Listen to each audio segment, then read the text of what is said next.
What if I told you the most chaotic teen drama in television history didn't end when the characters grew up? It got worse, much worse. 4 years after we last saw Rue Bennett collapsing under the weight of her own addiction, and Cassie drowning in emotional chaos, and Nate Jacobs smiling like a man who always wins, Euphoria is back. But this is not high school anymore. This is not teenage heartbreak. This is adulthood, corrupted, broken, and far more dangerous than anything that came before. Because in Euphoria Season 3, Episode 1, 2026, everyone has grown up, but no one has grown better. We open with silence, not the peaceful kind, the kind of silence that feels like something terrible already happened. Rue Bennett is driving, alone, through a border road between Mexico and the United States. Her face is different now, not innocent, not hopeful, just tired and dangerous. Because Rue is no longer just a recovering addict. She is now part of the system that destroyed her. Drug running, border crossings, debt she cannot escape, and a name she cannot forget: Laurie. But what Rue is about to do next is not just another delivery, it's a test of survival. Because if she fails, she doesn't just lose money, she loses her life. And somewhere far away from the desert, the rest of the world has changed too. Cassie is no longer the insecure girl we remember. She is now married to Nate Jacobs. Yes, you heard that right. A toxic love story has officially turned into a legal contract. But behind the luxury house and behind the smiles, nothing feels normal. Nothing feels safe. And Nate? He is no longer a high school villain. He is something worse, a man learning how to control the real world.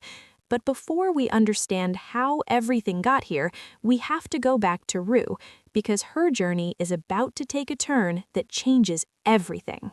Rue is not just surviving anymore. She is working for criminals, for survival, for debt. And every trip she makes across the border is more dangerous than the last. We learn quickly that Laurie never let her go. Debt doesn't disappear, it multiplies. And Rue's only way out is through deeper darkness. She becomes a drug mule. A horrifying method of transport, a method that risks everything every single time she crosses. And still, she keeps going, because there is no exit, only consequences. But then, something unexpected happens. On one of her runs, Rue is stopped, not by criminals, not by Laurie, but by the authorities. DEA agents begin questioning her, and suddenly, Rue is stuck between two worlds. One will arrest her, the other will bury her. And then comes the question that breaks everything open. Have you ever been to Mexico? Rue pauses, and for the first time, we see fear, real fear, because lying is survival, but the truth is deadly. Meanwhile, Laurie is still watching, still waiting, still controlling everything from the shadows, and she delivers a message that chills everything. You don't belong to yourself anymore. But Rue hears something else. Hope, a chance to escape, because someone new enters the game. A man named Alamo, a powerful strip club owner, charismatic, dangerous, unpredictable. And for Rue, he looks like freedom. But in Euphoria, freedom always comes with a price. And Rue is about to learn that price is always higher than expected, because Alamo is not salvation. He is another kind of trap. The world of Euphoria Season 3 is no longer about school drama. It is about power, control, survival, and everyone is playing a game they barely understand. Cassie and Nate are now married, but their marriage is not love. It is a battlefield. Every conversation feels like a negotiation. Every smile feels forced. Cassie wants fame, money, attention. She wants to build an online empire.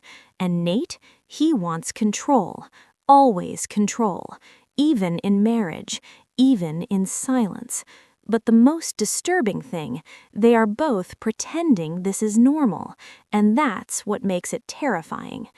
Meanwhile, Rue gets deeper into Alamo's world, a place filled with money, violence, and temptation. She is sent to make a delivery, but what she finds is not just business, it is chaos. A sudden death shakes the entire operation. A girl dies from the same drugs Rue is transporting, and everything collapses into paranoia. Laurie blames Alamo, Alamo blames Laurie, and Rue? Rue is caught in the middle of a war she never asked for. But instead of running, she adapts, because survival changes people, and Rue is no longer the girl from season 1.